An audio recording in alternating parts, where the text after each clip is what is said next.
welcome back to my channel, Beautiful Minutia. If you're new here, my name is Tiffany, and today I'm here to celebrate 5 years of BookTube goodness with you. I have a couple of plans for several videos coming up to kind of celebrate and commemorate 5 years of me being on BookTube. My very first video I posted was the newbie book tag, and I posted that on January 29th, 2021. So I actually had planned to do one of these videos last month, and then with the winter storms we got and some other things going on, it just didn't work out. But as a result, I got some input from some of my patrons in terms of like videos that they might like to see. Shout out to Penny, because this video that I'm doing today is actually a suggestion of hers. She suggested that I go back and look at some of my favorites over the years and see if they still are favorites. And I do have some other videos coming up in terms of like authors and books that were introduced to me because of BookTube, and just like my favorite overall books that I have read since I've been on BookTube. But today I wanted to revisit my very first like yearly wrap up that I did on BookTube. So that video came out in January of 2022, talking about my top books of 2021. So I'm just gonna go through the books in order and talk about, are they still favorites? Do I still think about these books? I'll also link that video of my favorites of that year so you can hear my initial thoughts the year that I read them, because they might be a little bit more glowing than what I might have now 5 years later. Book number 12 was The Wednesday Wars by Gary D. Schmidt. This is a middle grade historical fiction taking place during the Vietnam War. And this is definitely still a favorite of mine. In fact, a couple of years ago, I read it out loud to my daughter during our homeschool, and it's now one of, if not her very favorite book of all time. She's reread it several times since then, and we just really, really love it, because while it does encapsulate that time period in history, while there are difficult things happening as a result of the Vietnam War and, you know, some of the peace protests that are happening and some of the racism that's happening, there's also some really funny moments that break that up and feel like this really is happening all to a 7th grade boy. In addition to having a teacher that really invests in our main character and gives him a love for Shakespeare. And so there's so many elements to this book that make it feel really well-rounded. It doesn't feel like it's just focused on like one thing. It feels like this really is a year in a school life of this boy. And so we both still just absolutely love it. And I can't believe, I'm looking at some of the other books on here, I can't believe this is number 12, because now I would certainly rank it higher out of these 12 books. Number 11 is The Nightingale by Kristen Hanna. This is another historical fiction, but it's an adult one, taking place in France during World War II and the German occupation. This book emotionally devastated me. And I think that's what Kristen Hanna really tries to do. I feel like there's a lot of emotionalism in her books, and this is still the only Kristen Hanna book that I've read that I actually have any fond feelings towards. I still very vividly remember finishing this book really late at night, laying in bed, and my husband was sleeping next to me, and I was trying my hardest to weep softly so I wouldn't wake him up, because it was just absolutely devastating. And I still remember the best part of this book being the sister dynamic, because it follows two sisters during this time period, one of who is more cautious, more sensible, she's a mother, she's a wife, and the other one is just kind of rebellious and free-spirited and doesn't have the same ties of family that the older sister does. And so their sense of duty and obligation is very different, and how they handle this occupation is very different. And I found that to be really like the deepest part of this book, is kind of the examination of their two different personalities and contrasting them. I've gone on to read several more Kristen Hanna books, and I don't think that she's an author for me. I read 2 last year and really didn't like either of them. So I think that kind of tinges this a little bit in terms of how I feel about it now that I've since read more Kristen Hanna and haven't liked any of them. So I don't know. Is this still a favorite of all time? It deeply moved me emotionally, but I also have zero interest in ever rereading it because of how emotionally devastating it was. Number 10 was Jurassic Park by Michael Crichton. This is one of those things where I wasn't aware until BookTube that this was a book. I just thought it was a movie because I grew up watching the movies in high school. And so it was really fun to read this. I actually read it as part of a read along on BookTube. I think that was hosted by Danny from Spinelli Speaks. I think there were other people who were part of it as well, but now I can't remember who. But I really enjoyed this. This was really fun.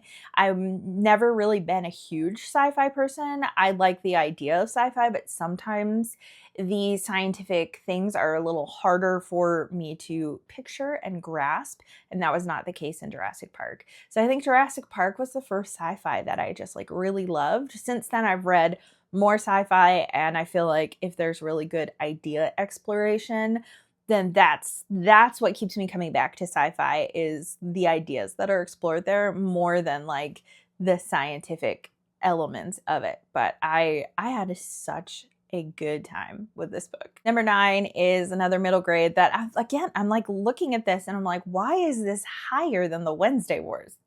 Ella Enchanted by Gail Carson Levine. This is a fantastic middle grade. It really is. And I actually read it twice in 2021 because I read it myself physically. And then we actually moved to Kentucky, where we currently live, in the middle of 2021. And I drove here, a few weeks before we moved here to paint all the rooms before we had furniture moved in. On the trip there, we listened to Ella Enchanted in the car.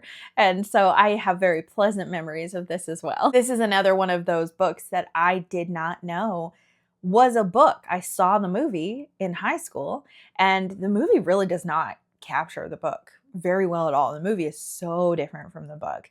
And I remember thinking the movie was okay, but I didn't love it. But the book is so fantastic. It definitely is one of my favorite fairy tale retellings because it's a Cinderella retelling, in case you couldn't tell from the title. But it's still one of my favorite fairy tale retellings ever. So I would still say that this is a favorite, even though I've not reread it since 2021, but this is making me want to. Next, we have Northanger Abbey. What a delight to see this on here. I actually just reread this in 2025 as well. So it's funny because I have reread this one, but this was my first time reading it in 2021. It was the last Jane Austen novel that I hadn't read, because in high school growing up, I saw the 2005 Pride and Prejudice movie, which spurred on a love of Jane Austen for me. And I went on to read Sense and Sensibility and Emma and Mansfield Park.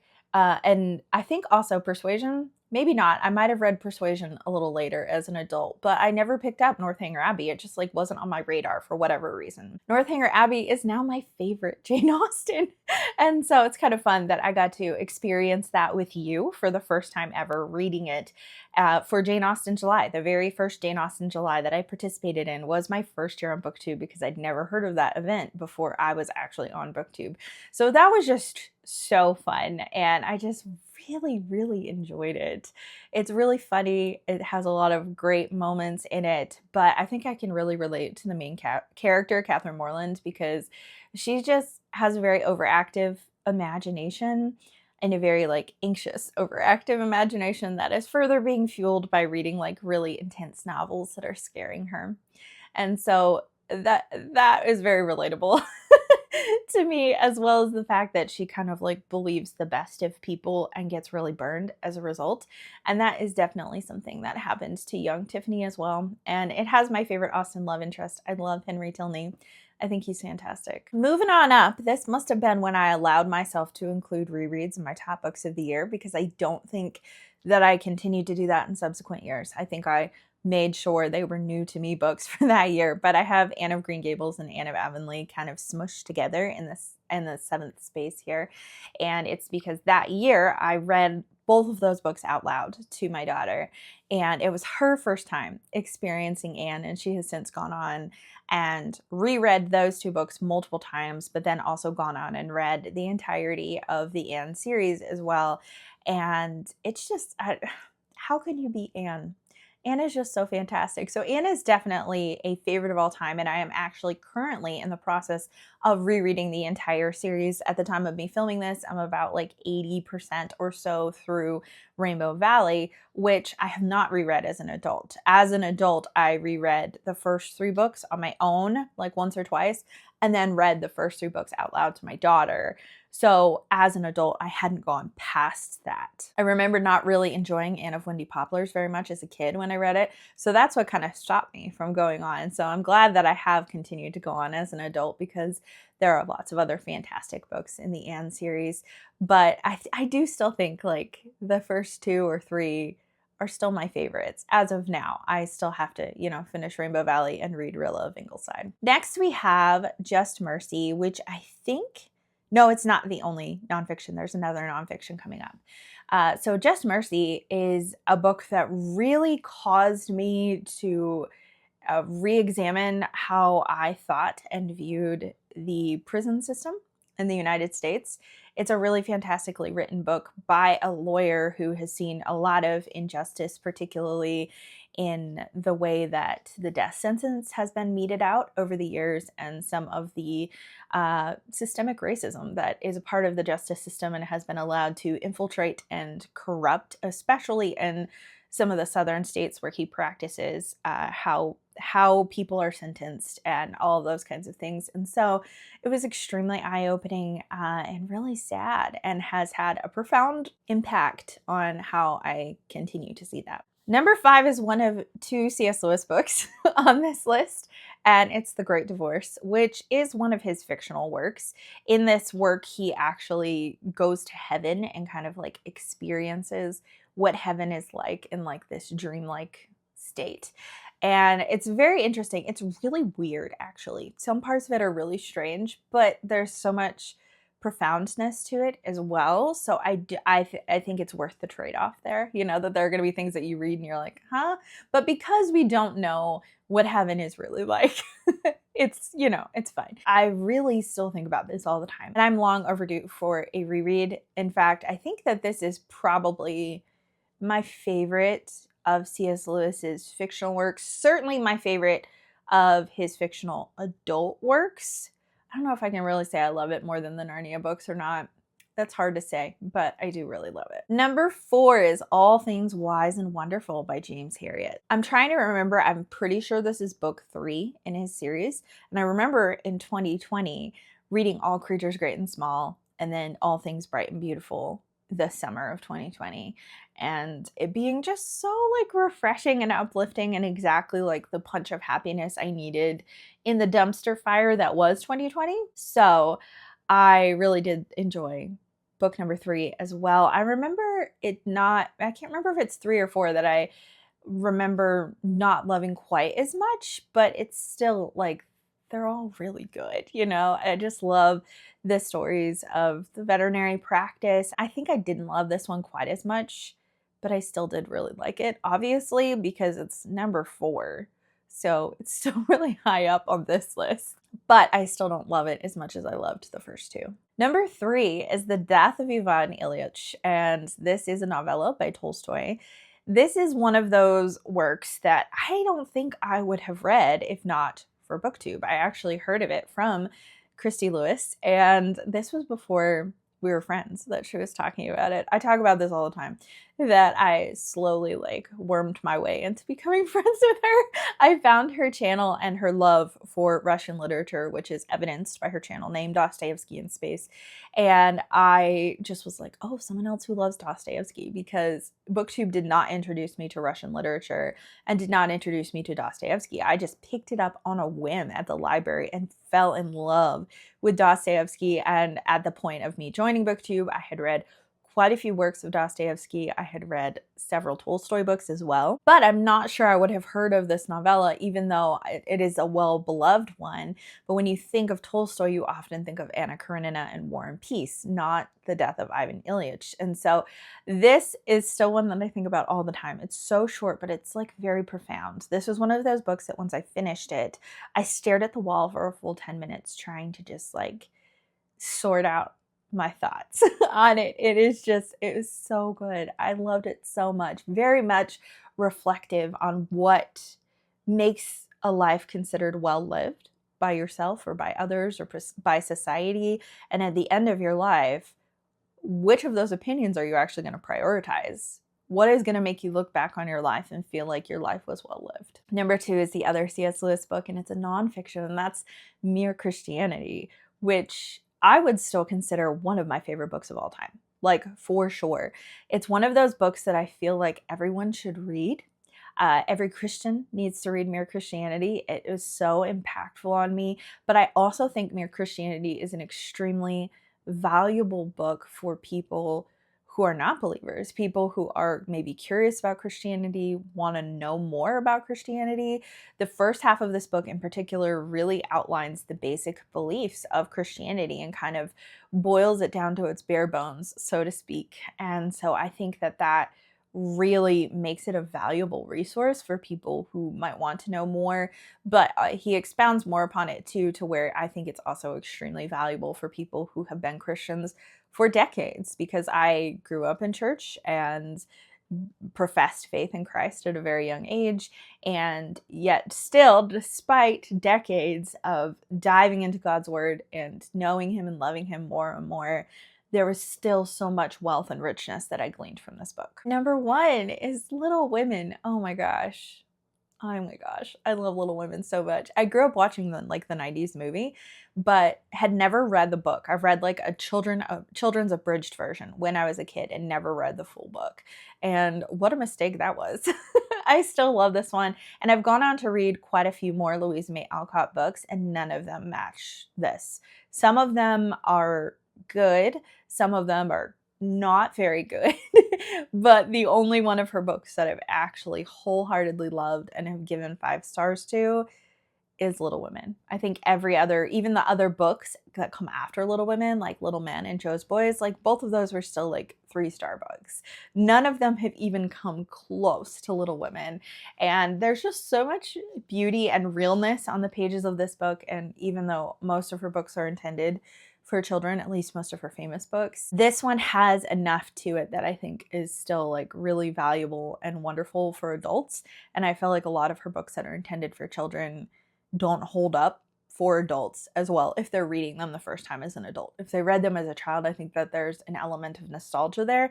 And maybe there is an element of nostalgia for me in reading Little Women because I grew up with the movie and stuff. So maybe there is still some nostalgia there for me that isn't there for her other works, but I still think that this is by far her magnum opus. Okay, so looking at this list and my thoughts on it, there are definitely still some favorites of all time on this list. The Wednesday Wars is really, really high up there. Northanger Abbey is my favorite Jane Austen. The Death of Ivan Ilyich is one that I still think about constantly. Mere Christianity and Little Women also are ones that I think about all the time. And I think I really, really want to reread The Great Divorce after looking at this list. And all of these books on here, I would say, are still books that I enjoy, and I would be interested in rereading all of them except for The Nightingale. But I would say about half of these books like deserve a place in, yes, these are still like all-time favorites, which, to be fair, this video that I made 5 years ago was not a this is my favorite books of all time. It was these are my favorite books that I read in 2021. But it is nice to see that 5 years later, some of these books I would still consider favorites of all time. It's amazing to me that 2021 was the year that I read Northanger Abbey and Little Women for the first time. Like, that's so amazing. I love that. 2021 was a great year of reading. Actually, it definitely was, because I was really just, that was a year that I was so excited to read, and I was constantly reading, and I think it had like my highest total of reading ever books that year. I want to say it was like 170 books or like something insane that I've not come even remotely close to in other years. And I think it's just that I was so excited being on BookTube and finally having people to talk to about the books that I was reading, because for years I hadn't had anyone. I didn't have like any in real life people that were reading the same books as me, and my poor husband just had to listen to me talk about books that I wanted to talk about, and it wasn't the same because he hadn't read them, but he did patiently listen to me until I created a BookTube channel, and then I found my people who enjoy the same books that I do and like hearing my thoughts on them and give me their thoughts back in the comments. So I'm so glad that I'm on BookTube. I'm so glad to be celebrating 5 years. I can't believe it. That's a really long time to have been doing this and consistently posting videos. I don't think that I have taken really any time off. I know last year I dropped down to 1 video a week for a few months, but I never stopped posting within that time. So that's a lot of videos. That's really exciting. So thank you for those of you who have joined me on this journey. I know that there are so many of you who have been here since the very beginning, and so many of you have become dear friends, and there are so many of you that are newer subscribers, and I'm so happy to have you here with me now, and hopefully I'll be here for another 5 years. Thank you so much for watching. If you like this video, please hit like and also subscribe so you can continue to see more bookish content from me, and I will see you again next time.